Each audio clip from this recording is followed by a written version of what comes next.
Hello, I'm Tom Wilkinson, and welcome to the Thinking in English podcast, a podcast aimed at intermediate to advanced level English learners.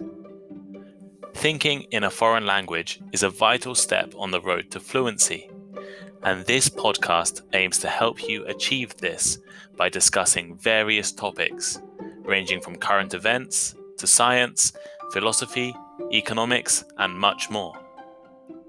Before we get on with today's podcast, we have an important announcement.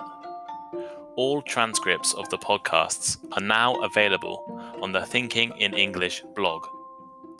The vocabulary lists, comprehension questions, and entire articles are there for you to read. The link is in the description, so please check it out. On today's episode, we will discuss citizenship. What does it mean to be a citizen? How do you become a citizen? And what is the future of citizenship? But first, here's today's vocabulary list. Please find the written list in the description of our podcast and also on our blog. Citizenship. Citizenship. The state of being a member of a particular country and having rights because of it. For example, he was granted Canadian citizenship. Universal. Universal. Existing everywhere or involving everyone. Music is often thought of as a universal language. Allegiance. Allegiance. This means loyalty or support for a ruler, country, group, or belief. For example, soldiers have to swear allegiance to the king. Inclusion. Inclusion. This is the act of including someone or something in a group or activity. For example, she is being considered for inclusion in the Olympic swimming team. Exclusion. Exclusion. This is the act of not allowing someone or something to take part in an activity or join a group. For example, her exclusion from the list of Oscar nominees was shocking. To naturalize. To naturalize. To make someone a legal citizen of a country they were not born in. For example, he is a naturalized US citizen. Mutually exclusive. Mutually exclusive. Two things that cannot happen together or are incompatible. For example, flexibility and productivity are not mutually exclusive.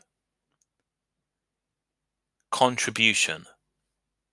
Contribution. Something that you give or do to help someone produce or achieve something, together with other people, or to help make something successful. For example, all contributions, no matter how small, will be much appreciated. And finally, benefits.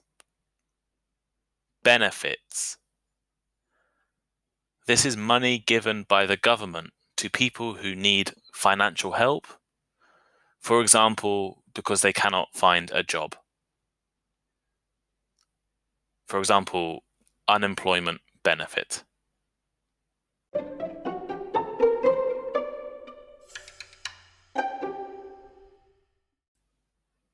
What does it mean to be a citizen of a country? How do you become a citizen of a country? What are the roles and responsibilities of a citizen? These questions are not as easy to answer as you might imagine. From a young age, we are taught through national education, our families, and even the media what it means to be a citizen. But what we are taught is not universal. In fact, the answers to these questions vary dramatically between different countries, states, and regions. So let's start with the question, what is a citizen? What does it actually mean to be a citizen? According to the Oxford Dictionary, a citizen is a legally recognized subject or national of a state or commonwealth, either native or naturalized. In more simple terms, it is a person who belongs to, gives allegiance to, and has the rights and protections of a country. As a citizen, your country has a responsibility for you, and you also have a responsibility to your country. Moreover, citizenship can be thought of in terms of inclusion and exclusion to different parts of society. In return for accepting a country's laws and values, citizenship gives rights including social welfare, political representation, and basic freedoms to the citizens. Maybe this explanation has been a little confusing, so I'll try to make it a little clearer. As a citizen, you agree to obey the country's laws, pay tax, and represent your country. And in return, you might be able to vote in elections, receive free healthcare, or get a pension. So, how do you become a citizen? Well, the Oxford Dictionary definition of a citizen I mentioned earlier talked about native and naturalized citizens. What is the difference? Well, a native citizen has always been a citizen of a country since they were born, while a naturalized citizen was born a citizen of a different country but changed as they got older. Okay, so that doesn't seem too complicated, right? But how do you become a native citizen? There are two main ways, often called jus soli and jus sanguinis. But these are Latin terms, and my Latin language is very bad. So let's just say by birth and by blood. Traditionally, the most common form of citizenship around the world has been by blood. This means that if your parents are citizens of a country, so are you. Normally, it only has to be one parent, but there are some countries which only allow citizenship to be inherited from fathers. By birth citizenship, however, is very common in the Americas, but rare elsewhere.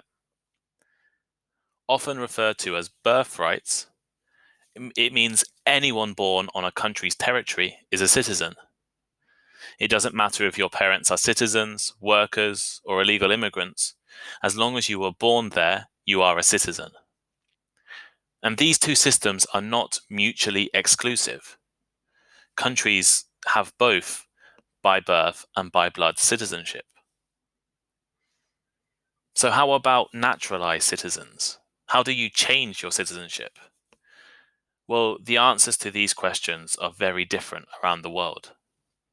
Some countries are relatively easy to become a citizen of. For instance, Mexico. People can apply for Mexican citizenship after 5 years of residency in the country. This can be reduced to 2 years if the applicant is of Mexican descent, has Mexican children, has been married to a Mexican for 2 years, or has contributed, maybe culturally or athletically, scientifically, to Mexico. Other countries allow you to buy citizenship. The Caribbean islands of St. Kitts and Nevis, for example, are currently offering a 23% discount on citizenship through to the end of 2020, with a $150,000 contribution to the country's Sustainable Growth Fund and a minimum real estate investment of $200,000. A family of 4 can obtain passports. This contribution is normally $195,000. However, in other countries, it can be extremely difficult, almost impossible, to become a citizen. In the Middle Eastern country of Qatar, if your father is not a Qatari, then neither are you, even if your mother is. If you have been a legal resident of Qatar for 25 years without leaving the country for more than 2 consecutive months, among other requirements, you can apply for citizenship. The Doha News reported that Qatar only naturalizes about 50 foreigners a year. Additionally, naturalized citizens are not treated the same way under the law as citizens born in Qatar, likely because the country provides very generous benefits that would be costly to extend to all citizens. So why naturalize? Why change your citizenship? In many countries, immigrants are not able to access the same benefits as citizens. For long-term immigrants and permanent residents, who often live in a country for 20 or more years, they might want to vote, access a national pension, receive unemployment benefits, free healthcare, education, or anything citizens might be entitled to. So here is today's final thought. What will the future of citizenship be? The world we live in is changing. More so than ever, people are moving and traveling around the world for leisure, work, and study. There are also more international marriages and children being born with parents from different countries. But what does this mean for citizenship? Traditional citizenship is based on loyalty to a single country.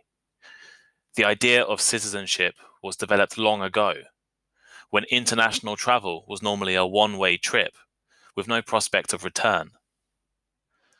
But now there are many people who are not from a single country. If your mother is Italian, your father is Korean, you were born in South Africa but raised in the USA, which country are you from? You might feel like you are from many different countries at the same time, but maybe you are only able to be a citizen of one. So, as the world becomes more international, citizenship might become more international. Actually, citizenship needs to be more international. What do you think?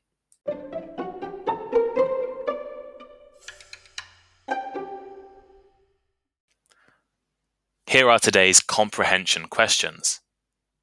Answers will be in the description below and also on our blog. What is a naturalized citizen? How much does it cost to become a citizen of St. Kitts and Nevis in 2020? If your mother is from Qatar, but your father is not, are you a native Qatari citizen?